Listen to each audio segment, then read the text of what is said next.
Hello, welcome to another episode of Purple Insider. The Vikings didn't play, and yet somehow they won on Sunday, with the Green Bay Packers falling to whom other than Taylor Heineke. Matthew Coller here, along with Jonathan Harrison, producer slash host slash whatever he does on social media slash graphics designer. There's other stuff I could keep going, and also the co-host of our Hot Routes show, by the way, which we created a separate feed for. Spell it with a Z if you want to listen to us talk about the entire league once a week, Hot Routes. But we're going to do this somewhat Hot Routes style. I've written down 5 questions, Jonathan, to talk about from this Sunday's action. But the first thing I want to say is just woof. I mean, I have long felt that I am cursed, that every Sunday that's free from the Vikings, that if the Vikings play on a Monday Night Football or Thursday night or on their bye week, that it's always the worst games that I get on Fox and CBS. And people will always tweet me like, "Oh, get the other package." Like, but no, I'm usually doing the Vikings.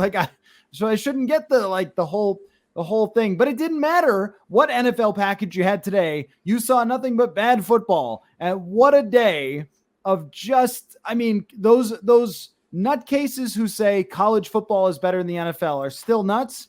But college football yesterday was more entertaining than what we saw today.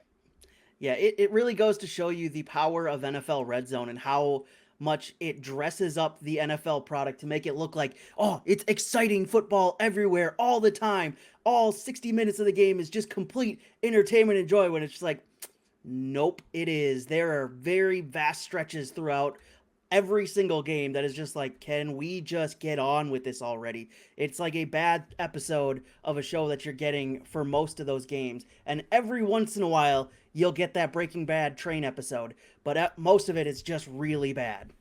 It was really bad. And even the Kansas City San Francisco game that started out great ended Yeah. up really bad. And aside from that, I mean, we saw Zach Wilson. I just was looking at this stat on Twitter.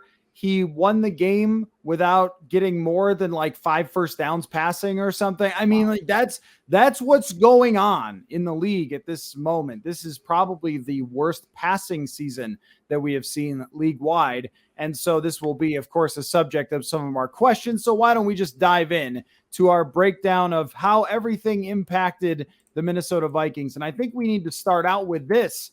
How many wins is it going to take for the Vikings to win the NFC North now that the Packers are 3-4? And what a shameful 3-4 it was. I mean, the way the game ended with them throwing the ball around, Rodgers with an illegal forward pass where his offensive lineman tries to block it like a hockey goalie. It was, I mean, just a mess.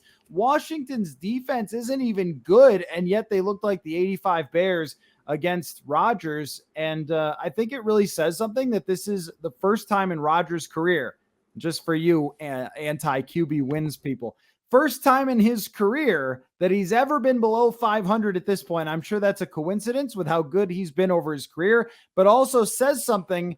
There were dudes dropping passes, people running wrong routes. Like, it really is one of the worst supporting casts in the entire NFL. I think they changed their offensive line by 4 players in 1 week. Like that, as much as I'm sure Vikings fans are enjoying watching Rodgers struggle, it really is a horrendous supporting cast. Detroit and Chicago are not even in this conversation. So how many wins will the Packers have that will create the bar for the Vikings to get over? So the way I decided this answer, I didn't even look at the Viking schedule for this one because I wanted to know how many wins I think the Packers could get out of the rest of their schedule. And you look at their schedule; they got the Bills, Cowboys, Titans, Eagles, and the Dolphins. Teams that you would think might and should probably be better than the Packers. So the rest of that means they've probably got, if I'm remembering my math correctly, they've got probably 6 more wins left in the season, maybe, if they're lucky, and they can pull out some of these closer games against teams like Minnesota.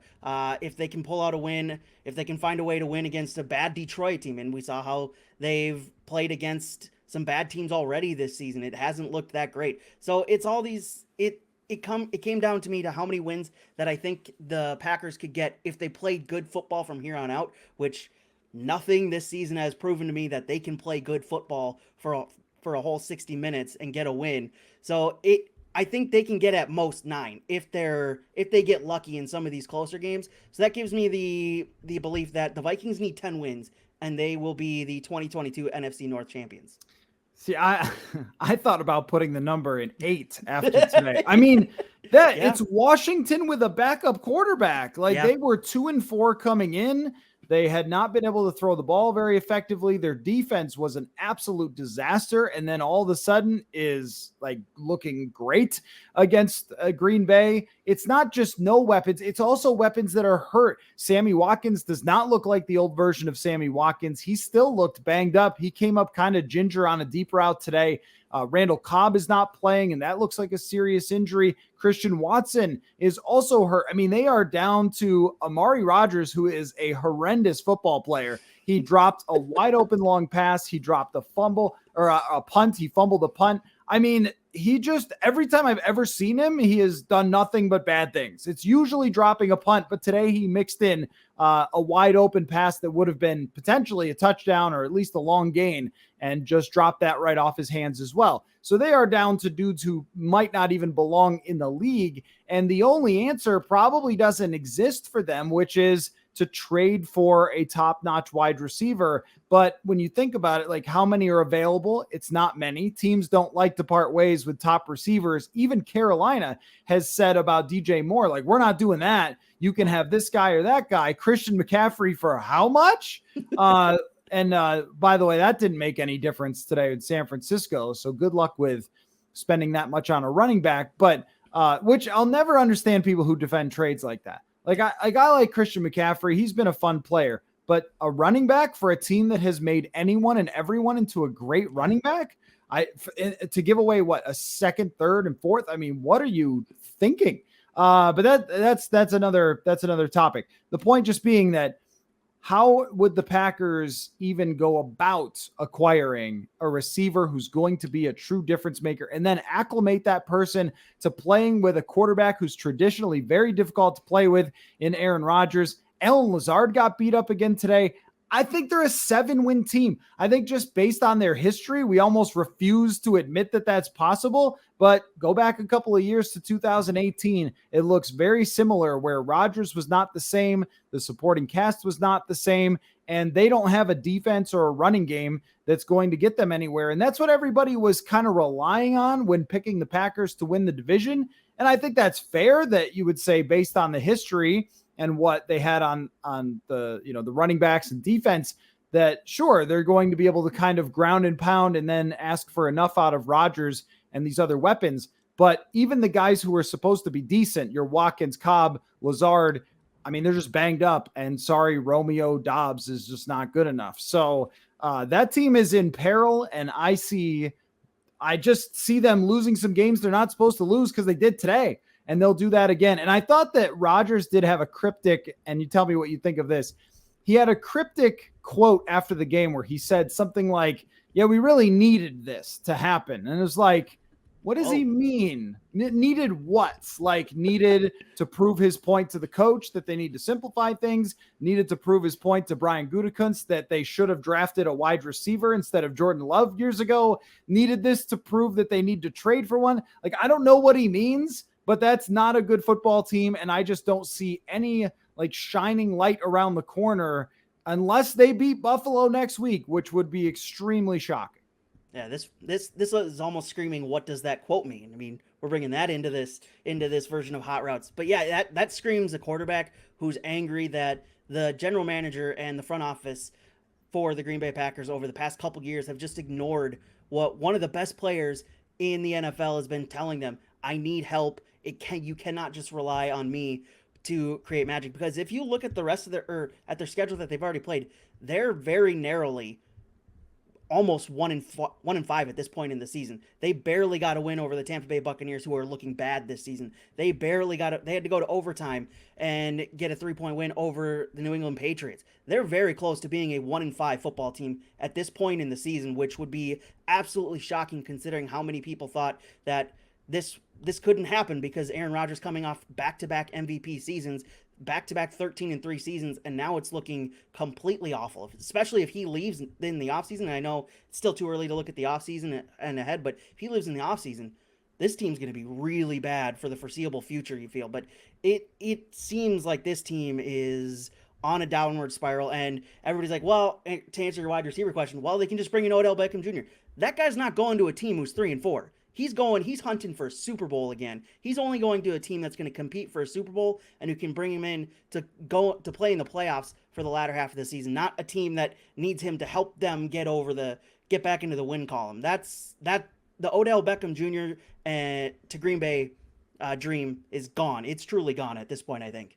I think you're completely right unless they pull off a couple wins in a row. Yeah. And if you're Odell, like, why do you have to hurry? Like, I don't have to hurry. You could play 6 games for a team, earn a couple $1 million, chase another championship. Yep. Like, he can wait to see how the landscape plays out over the next few weeks. And that even does, and I don't know if they're actually a contender for him or not, but it does involve the Vikings in that conversation. And in my opinion, if the Vikings were to get to 7-1 and Beckham is not signed anywhere, create that cap space, just go for it, because and we'll get to more on this, but just the way that the NFC has played out, there's just very few teams standing in your way. And when you can almost, and nobody should guarantee anything regarding the Vikings ever, because they're the Vikings, but and when you sit here right now, and I'm not trying to be Jinxerson, but when you sit here right now, it is just so difficult to see anybody else winning the division. And I mean the Packers, because the other 2 teams are so far back. Like, it would really just take a humongous meltdown by the Vikings and way better play out of nowhere by the Packers that I'm not sure they're capable of. And it's sort of weird to declare the division the Vikings here in October, but that's what it felt like today. It's just absolutely. Like, if you can't beat that team that tried everything they could early in the game to give it to you, and you couldn't run away. I mean, the Giants did the same thing for them. The Giants were down 17-3 and came back and beat them. The same with Washington. So that is just not a very good football team. And unless they find something magical, I think that 8 to 9 wins will take the NFC, at very least, the NFC North. All right, next question for you. Let's talk about the Vikings schedule. So if we start naming the teams that they beat, now this is before Sunday Night Football, so we don't know what happened on Sunday Night Football yet, but just follow with me anyway. You got the Packers, the Lions, the Saints, the Bears, and the Dolphins. Those are the teams the Vikings beat. Anything you sense that's in common with those teams, Jonathan? They're not that great so far through 6 weeks of the NFL season. As we're speaking right now, none of them have a winning record. Yeah. Which is remarkable to be 5-1, and 5 of the 6 teams you play do not have a winning record. Now, however, when you start to look forward, of course, the Packers game at the end of the year doesn't look as daunting, but there are some teams that suddenly look way harder than they looked at the beginning of the year. Even Arizona just put up 42 on the Saints. Washington actually looked quite a bit better with Taylor Heineke than they have with Carson Wentz, and their defense now 2 weeks in a row has done better. The Jets and the Giants are winning games. The Jets defense is phenomenal, and the Giants is pretty darn good as well. Dallas got Dak back, put up 24 points and beat the Lions.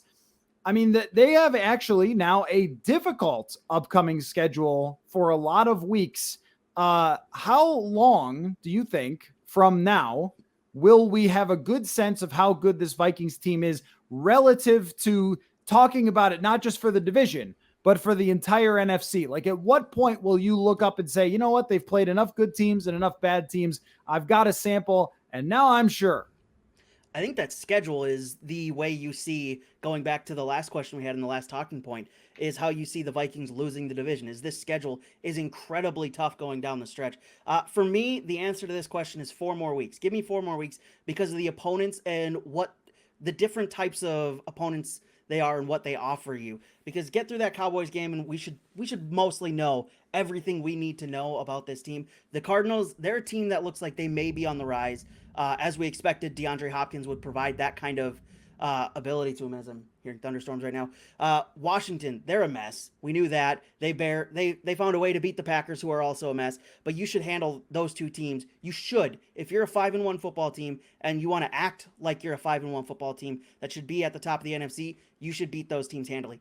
The Buffalo Bills, you have to go there. That's an incredibly tough one. They're a Super Bowl contender. They are the Super Bowl contender, considering they're the ones who beat the Chiefs, and the Chiefs are making everybody look awful right now. Can you keep that game respectable to me? I already have that down a loss. I think everybody in the country besides the 53 guys plus coaching staff and TCO Performance Center have that down as a loss. So can you keep that respectable? Good luck on that. And then the Cowboys game. They're a team that should be a power in the NFC. How do you handle them, or how you handle them will say a lot about your playoff chances in the NFC, because they're a team like the Eagles that are at the top of the NFC. They are playing really good football right now. They have one of the best defenses in the league. So if you can find a way to either keep that close or get a win against them, that will tell me a whole lot about whether you're actually a contender in the NFC or you're just going to get to the playoffs and you're going to be one of the teams in there, but you're not really going to have a chance. I think you picked the exact right number of games, because these next two are very much take care of business games. Arizona is a different football team, even by the numbers, with DeAndre Hopkins. And I think he had 10 catches the other night against New Orleans. Now, of course, Andy Dalton helped Arizona win that football game with a timely pick six and not a very good overall performance by Dalton. But that's Kyler Murray's guy. It's very much like Devontae Adams and Aaron Rodgers, but maybe even more exaggerated with the way that Murray has played when he's had Hopkins versus not having him. That offensive line still has problems. The relationship between Kyler Murray and Cliff Kingsbury has problems, and you cannot trust their defense pretty much at all. Yeah. And not only that, 2 weeks to prepare, so you come back fresh and healthy, and at US Bank Stadium. There is no excuse for losing to the Arizona Cardinals in this game. And then Washington on the road. Now, this is one with the way their defensive line is performing, you do get a little nervous about. And also Cousins going back to Washington, wanting to rub it in their face. Does he get a little anxious, as he wants to do sometimes? But I would definitely say that the concern is like sacks and pressures and things like that can undo this offense that we even saw with Miami, that they have talent up front that could be problematic. And they have an elite receiver with Terry McLaurin. Still, even if that team gets to 500, if you're a legitimate contender coming off of a home game, the situation is pretty favorable for you. Go to Washington and get a win. I don't think anyone expects them to beat Buffalo, but they expect them not to get blown out by Buffalo. Say like the Gophers going to Penn State. You just, expect them to just play hard with the Nittany Lions. So much for that. You had to bring that up. And then that game against Dallas. Now that's the real one. I mean, that's the game. Yeah. That's the one. They're coming here. By that point, Prescott will have fully recovered and back to 100%. And that Dallas team is a beast. I mean, they have one of the best defenses in the NFL. They just dominated again today. I mean, Trayvon Diggs, Justin Jefferson, put that one on the marquee. I mean, that is a game. That is going to be the most exciting Vikings game since ...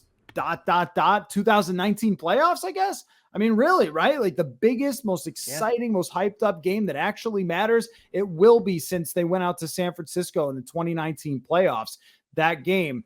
And after that, we will have a good sense for where they stand. The Cowboys are not a perfect team, but a very good one that you're supposed to be equal or better to. So show us that. I mean, the Thanksgiving game, I don't know, because it's so random. I mean, Thursday night, it's the Patriots. Yeah. Belichick's probably already bugging their locker room or something. So, that one's a little bit weird, but I think that Dallas game will be able to tell us pretty much for sure who the Vikings are. Next question for you, Jonathan.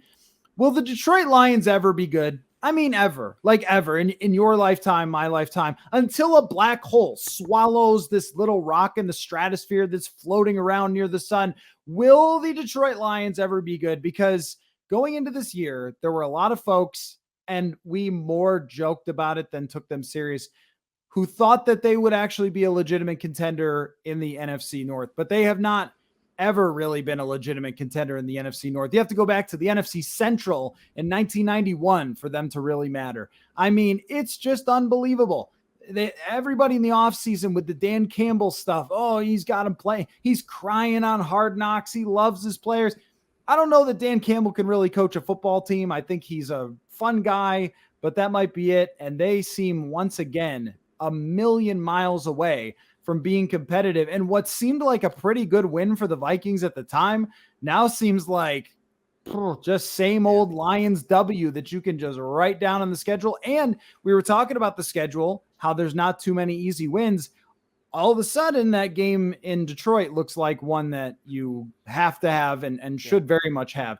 So there are still a few. That one, the game against Indy, that are ones that you should win. But it just blows my mind. Like, I feel like the Detroit Lions will never, ever be good ever again, ever. Yeah, I'm kind of with you. I think a lot of the preseason hype was down to the fact that they got 3 wins over their last 6 games of the season. But let's look at those 3 wins. The first one came against the Minnesota Vikings in the midst of a death spiral in the final season of Mike Zimmer. So not shocking that they got the win at home by basically duping Cam Dantzler into being Cam Dantzler at the time.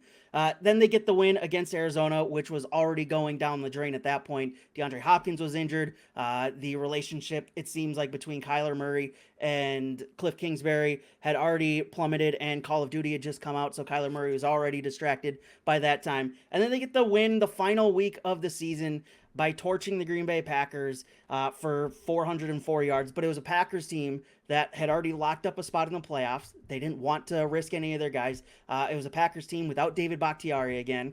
And it was a team that had Aaron Rodgers start for half of it and gave the rest of the minutes to Jordan Love. So I'm not really counting that as a win over the actual Green Bay Packers. So that's 3 wins against teams that you might expect them to actually win against despite being winless before that. And then the rest of the games, the losses, were to teams that should be signifiers that this still isn't a very good Detroit Lions football team. They ended the season 3-13-1 because they were a bad football team. They lost and they got blown out by a bad Seattle Seahawks team at the end of last season. They lost to a Falcons and Broncos teams that were also bad. So I think there was just a lot of built-in hype based off the 3 wins to end the season that gave them, it felt like a little bit of momentum going into the second year of Dan Campbell. And maybe the offseason helped a little bit, but I don't know. I think just a lot of people got duped into 3 wins over the last 6 weeks of the season and bought into it maybe a little too much. Well, so what I will say, though, for Detroit's future is being this bad is a benefit. Mm-hmm. Adam Silver is not going to come by and relegate you, as he bogusly claimed that he was going to start relegating NBA teams. Sure, pal. That's never going to happen. But it doesn't happen in the NFL either. And when you watch college football on Saturday, I mean, Bryce Young is fantastic. CJ Stroud is really great. I mean, he just tore apart the very good Iowa defense. And I mean, you watch these games, there's 5 or 6 guys again, and they could end up with the pick of the litter, especially if Carolina starts hilariously winning. I mean, Carolina truly, though, has more talent, I think, than what their record was. They just had the most clueless coach.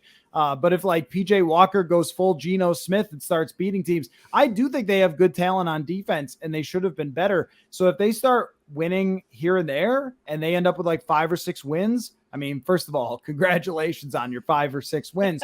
But Detroit, that might not be Detroit. Like, they might win 3 again. They might be that bad and win 3 again. But this time, there's a quarterback or 2 or 3 to take at the top, and then they do actually have a chance. And remember, I mean, Amon-Ra St. Brown has been hurt, got hurt again today, DeAndre Swift. So they have dealt with some things that they did not have enough depth to really handle. I think DJ Chark was out as well, so they were missing their top 2 receivers. That's going to hurt Jared Goff. But one of the reasons you trade Stafford for Goff is because you're not locked into him long-term. So I don't actually think the answer is that they're going to be bad forever, but I really thought they were going to be more competitive this year. And again, it just sort of speaks to how everything that could go right for the Vikings has gone right. It was like, what's the best case scenario in the division? It's that Detroit is Detroit and that the Green Bay receiver thing really matters and that they also can't pass block that well for Aaron Rodgers. And that's exactly what's happened. And then, hey, your schedule all of a sudden looks way easier to start the season than it would have otherwise. Okay, next question for you, Jonathan, is Tom Brady 2010 Brett Favre? Because he is looking very 2010 Brett Favre. And again, mention the win by PJ Walker in Carolina. Congratulations to PJ Walker. I mean, those XFL fans who watched the Houston Roughnecks and PJ Walker dominate the entire XFL and should have been champions if not for COVID, remember how good PJ Walker was. So no joke, but Tom Brady putting up 3 points against the Carolina Panthers is the most 2010 Brett Favre stuff I have ever seen in my entire life.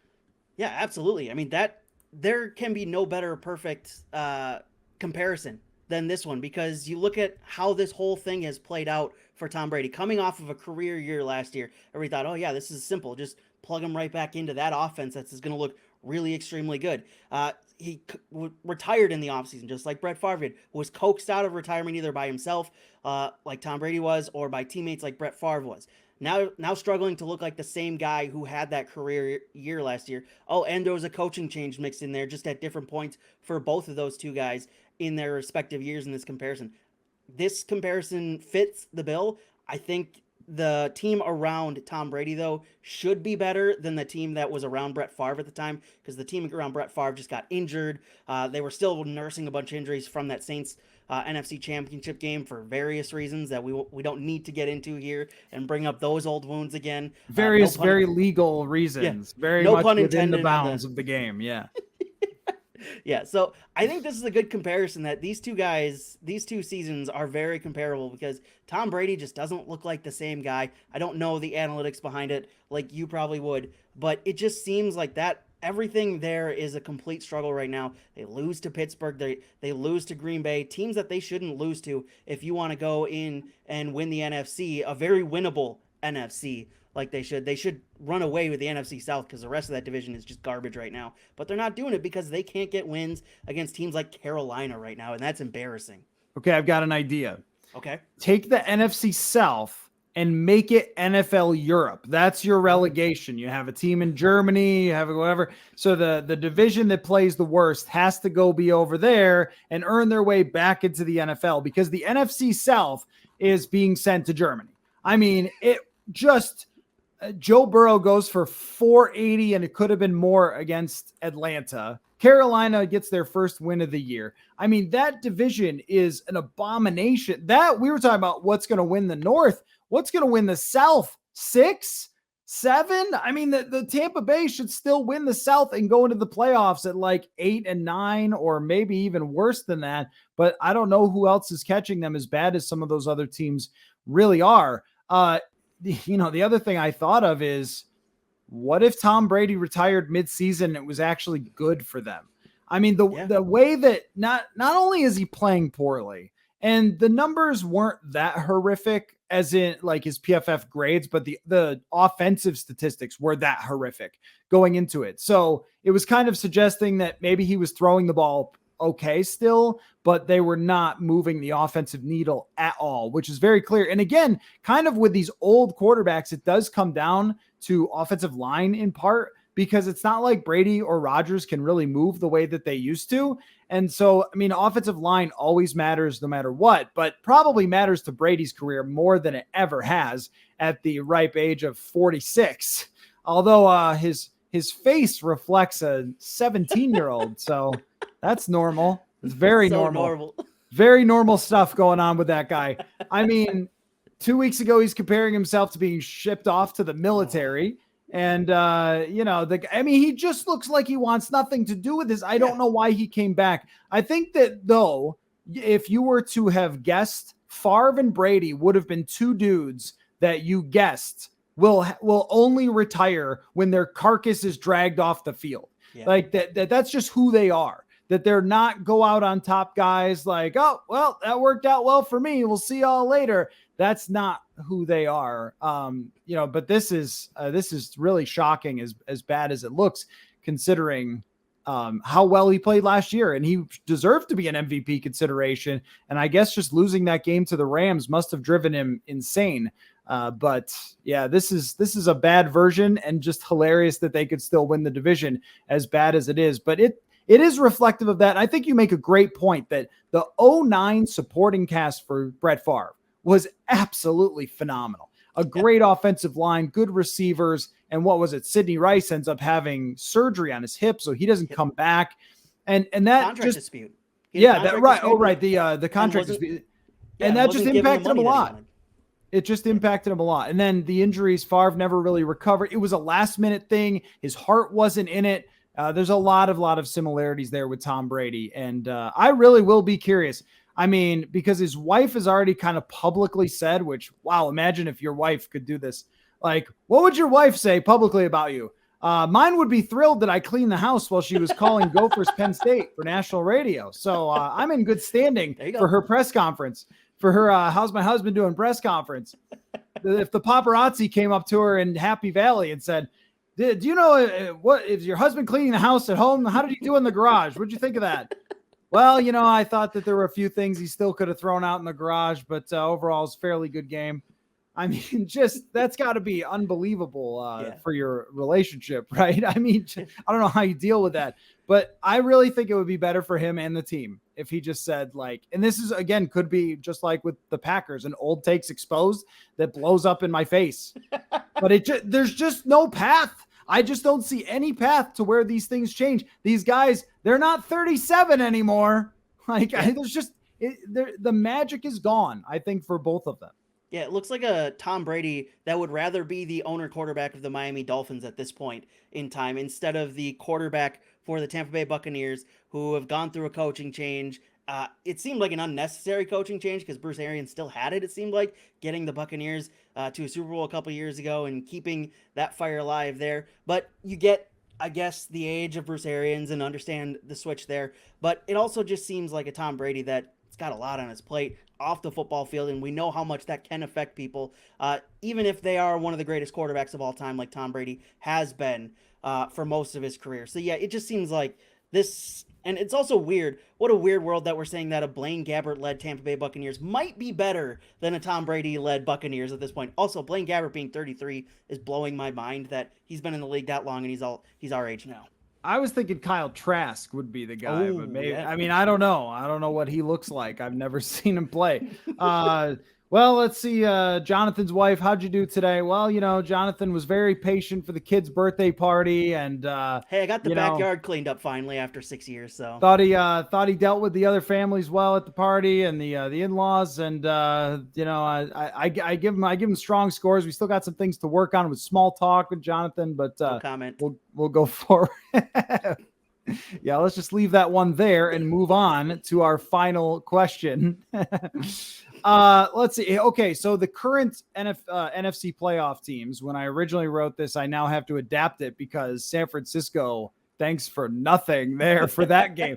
And I only mean for entertainment purposes, not for Vikings purposes. I suppose it's better if they lost any NFC team. But for entertainment purposes, that's the one where I was like getting my snacks, yeah.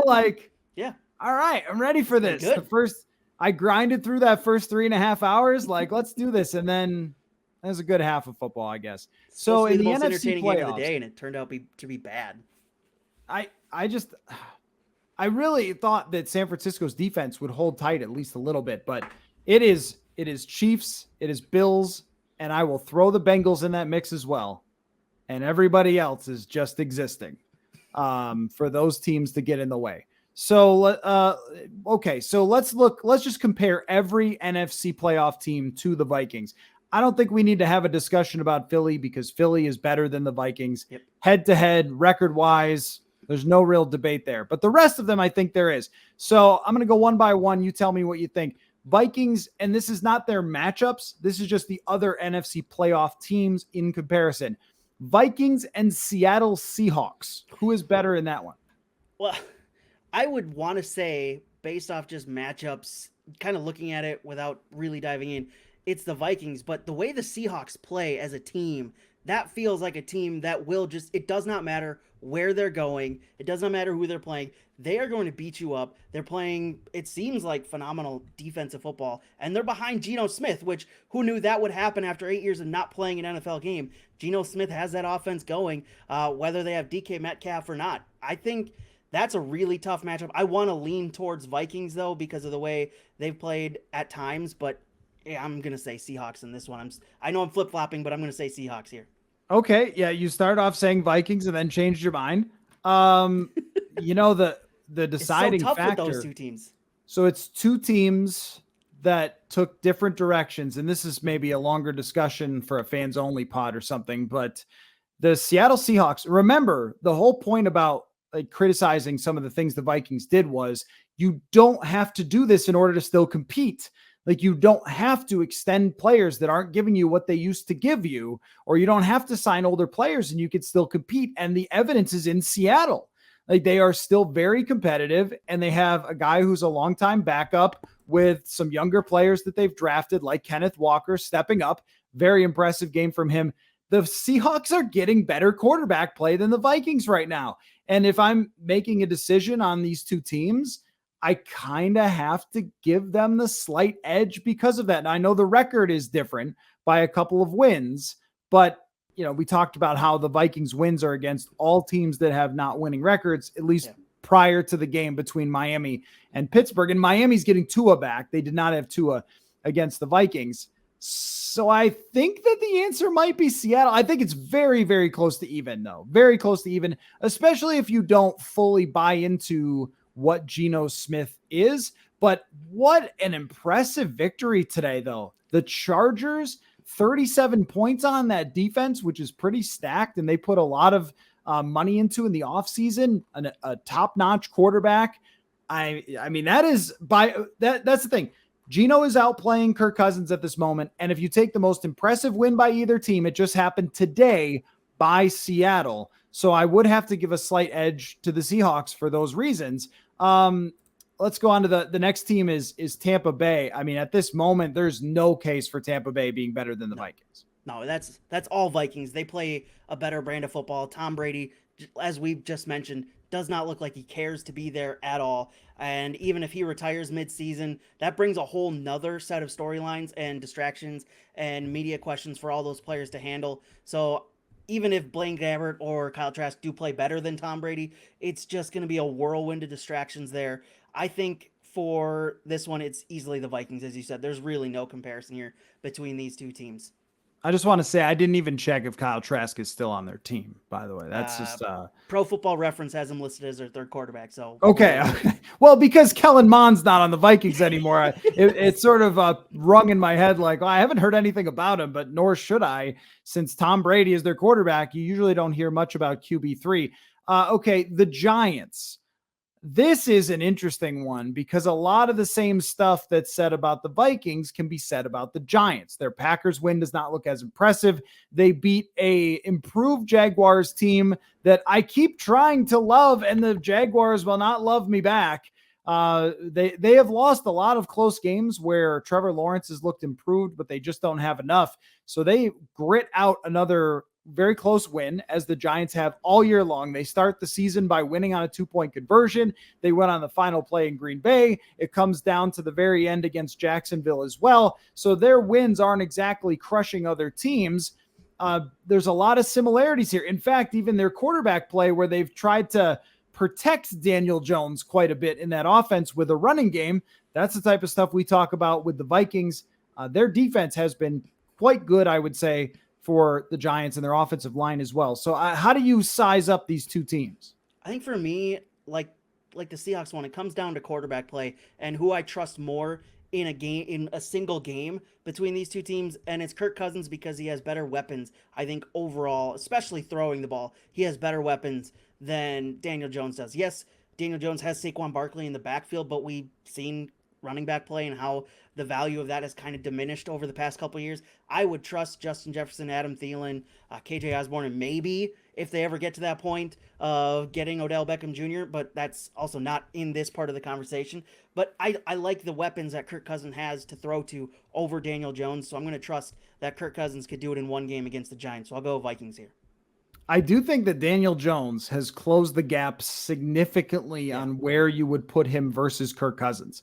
Now, I expect Cousins to get better as the season goes along, so this is a factor. So if we're comparing right now, I think it's a slight edge to the New York Giants because of their defense, where the Vikings defense is just not trustworthy. I mean, they can give up 150 yards to a top receiver at any time.